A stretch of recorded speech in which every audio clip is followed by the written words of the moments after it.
केंद्रप्रमुख परीक्षेचा निकाल जाहीर झालाय. आता पुढे काय? चला पटकन जाणून घेऊया.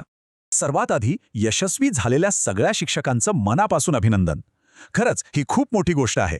निकाल तर आला, पण आता सगळ्यांच्या मनात एकच प्रश्न आहे: नियुक्तीपत्र कधी मिळणार? तर एक चांगली बातमी आहे. असं समजते की ही प्रक्रिया खूप वेगाने होणार आहे. हो, बरोबर. साधारणपणे महिन्याभरात नियुक्तीपत्र हातात येऊ शकतात अशी माहिती आहे. यामागे शासनाचा हेतू स्पष्ट आहे. रिक्त पदं लवकर भरून शाळांचं कामकाज सुरळीत करणं. तर मग निकालानंतर नियुक्तीपर्यंतचा नेमका मार्ग कसा असेल, हे महत्त्वाचे टप्पे समजून घेऊया. सुरुवात होईल कागदपत्र पडताळणीने. हा सगळ्यात महत्त्वाचा टप्पा आहे, त्यामुळे तयारी पक्की हवी. पडताळणी झाली की पुढचा टप्पा आहे समुपदेशन.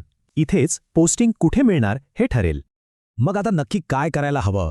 ही 3 कामं तातडीने करायची आहेत. पहिली गोष्ट, सगळी मूळ शैक्षणिक आणि व्यावसायिक कागदपत्र एकत्र करून तयार ठेवा. दुसरं म्हणजे परीक्षेचं ओळखपत्र आणि निकालाची एक प्रत. ह्या दोन्ही गोष्टी हाताशी ठेवा. आणि तिसरं, सगळ्यात महत्त्वाचं, जिल्हा परिषदेच्या अधिकृत सूचनांवर बारीक लक्ष ठेवा. या मोठ्या यशाबद्दल पुन्हा एकदा अभिनंदन. शिक्षण व्यवस्थेसाठी ही एक मोठी आणि महत्त्वाची जबाबदारी आहे.